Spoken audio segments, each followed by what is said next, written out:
El 11 de diciembre de 1941, Adolf Hitler se dirigió al podio del Reichstag en la Ópera Kroll de Berlín. Su voz se elevaba con furia teatral mientras declaraba la guerra a los Estados Unidos de América. Durante 90 minutos habló, recitando cada afrenta estadounidense percibida, cada insulto, cada acto de lo que llamó provocación. Se burló del presidente Roosevelt como un belicista controlado por intereses judíos. Desestimó el poder militar estadounidense como insignificante y declaró que Alemania y sus socios del eje aplastarían esta nación mestiza de inmigrantes e inferiores raciales. Los diputados aplaudieron, las cámaras rodaron y la confianza de Hitler era absoluta. No tenía idea de lo que acababa de hacer. La comprensión del Führer sobre Estados Unidos siempre había estado filtrada a través del lente de su ideología racial. Veía una nación debilitada por la democracia, corrompida por la influencia judía, diluida por lo que consideraba razas inferiores. En su mente, esto hacía a Estados Unidos fundamentalmente incapaz de grandeza militar. Había dicho esto innumerables veces en conversaciones privadas, desechando la sociedad estadounidense como decadente, su gente como débil, su población mixta como una debilidad fatal en lugar de una fortaleza. Esto no era mera propaganda para consumo público. Hitler realmente lo creía. Además, América estaba lejos, protegida por dos océanos, históricamente aislacionista. Incluso si quisieran luchar, ¿cómo proyectarían poder a través del Atlántico? Hitler había pasado 2 años observando a Gran Bretaña luchar para defender su propia isla. La idea de que Estados Unidos pudiera de alguna manera construir, transportar y sostener una fuerza militar capaz de invadir la Europa continental parecía absurda.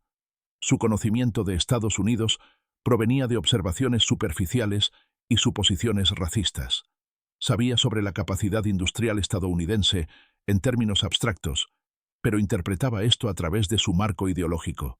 La producción masiva de bienes de consumo no se traducía en poderío militar en su mente.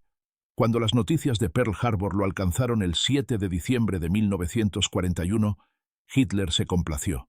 Había estado buscando un pretexto para comenzar la guerra submarina sin restricciones contra el transporte marítimo estadounidense.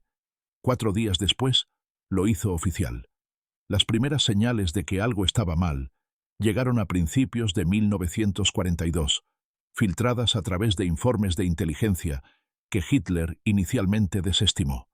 La inteligencia naval alemana informó que los astilleros estadounidenses estaban botando buques mercantes a tasas sin precedentes.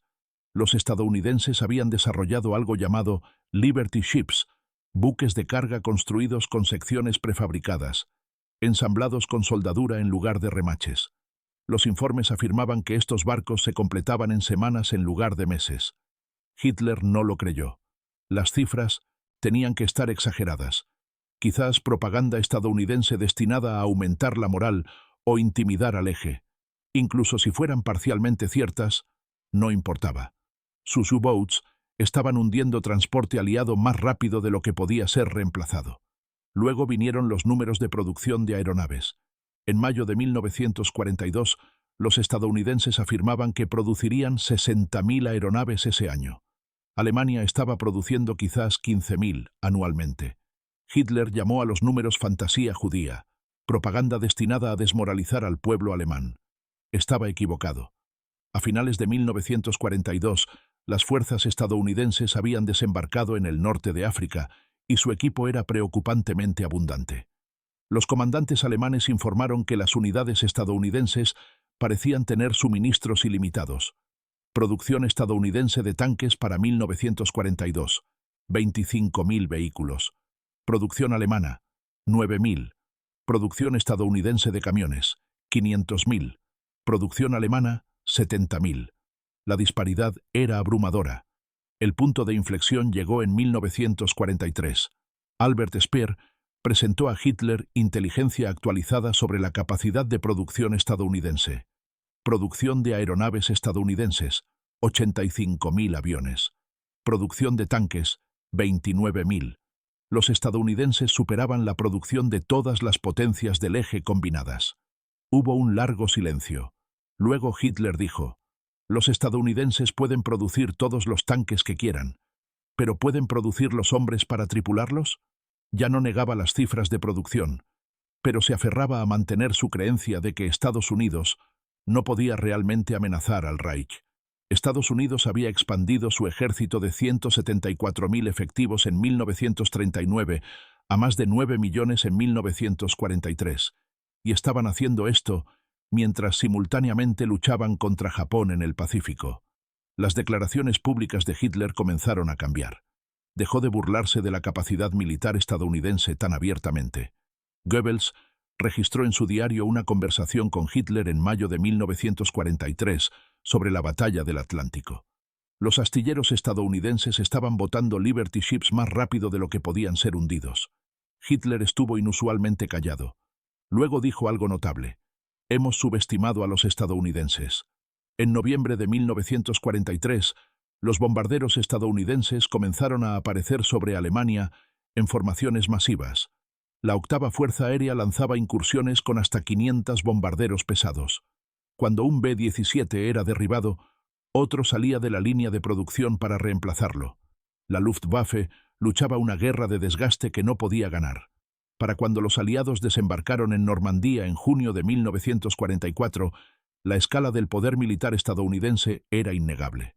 La flota de invasión incluía más de 5.000 barcos y más de 11.000 aeronaves.